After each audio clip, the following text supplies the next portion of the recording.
महाशिवरात्री व्रतकथा.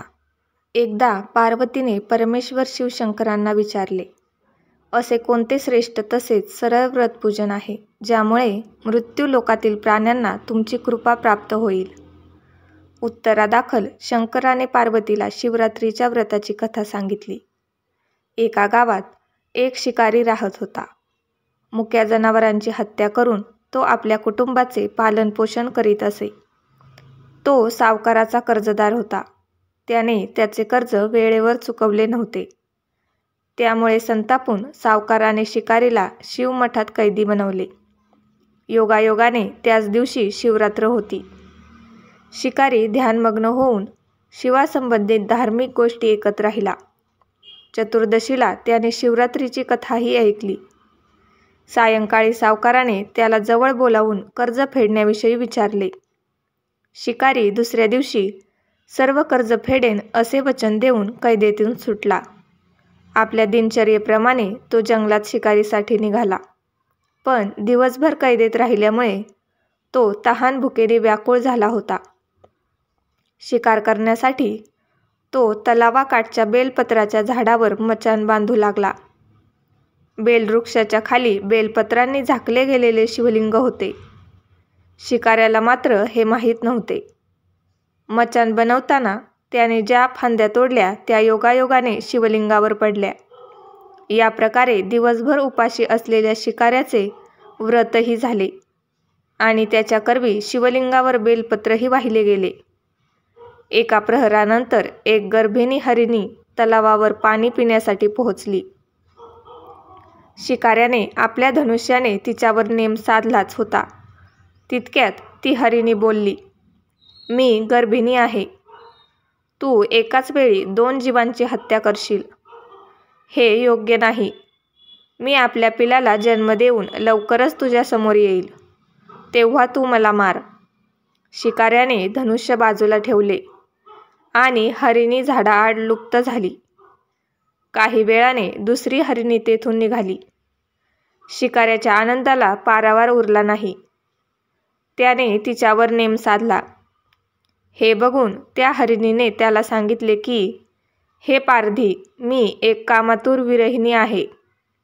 आपल्या प्रियेच्या शोधात भटकत आहे. मी माझ्या पतीला भेटून लवकरच तुझ्याजवळ येईल. शिकारीने तिलाही जाऊ दिले. 2दा शिकार हातातून गेल्यामुळे तो चिंतित झाला. तेवढ्यात एक हरिणी आपल्या पिलासोबत तेथून निघाली. शिकाऱ्याला जणू सुवर्ण संधीच मिळाली. त्याने धनुष्याला बाण लावला आणि बाण सोडणार तेवढ्यात ती हरिणी बोलली, हे पारधी, मी माझ्या पिल्लाला त्याच्या वडिलांकडे सोडून लगेच येते. यावेळी तू मला मारू नकोस. शिकारी हसला आणि म्हणाला, समोर आलेली शिकार सोडून द्यायला मी काही मूर्ख नाही.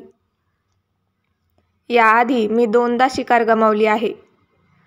माझी मुले तहान भुकेने व्याकुळ झाले असतील.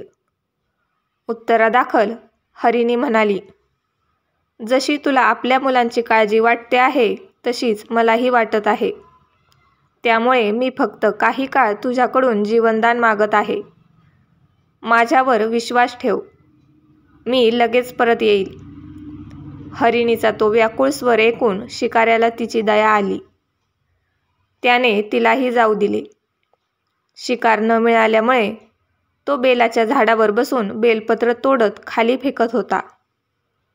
काही वेळाने एक धष्टपुष्ट मृग त्या रस्त्यावरून जात होता. आता या मृगाची नक्कीच शिकार करावी असा विचार केला.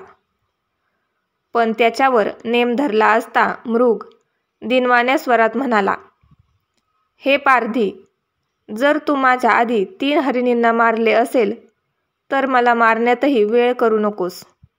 म्हणजे त्यांच्या वियोगात मला एकही क्षणाचे दुःख सहन करावे लागणार नाही.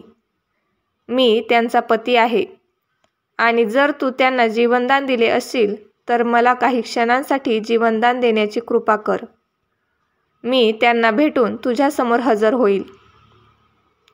मृगाचे बोलणे ऐकून शिकाऱ्याच्या डोळ्यांसमोरून संपूर्ण रात्रीचे घटनाचक्र आले. त्याने सर्व कथा मृगाला ऐकवली. तेव्हा मृगाने सांगितले, माझ्या 3ही पत्नी येथून वचनबद्ध होऊन गेल्या आहेत. मात्र त्या माझ्या मृत्यूनंतर आपल्या धर्माचे पालन करू शकणार नाहीत.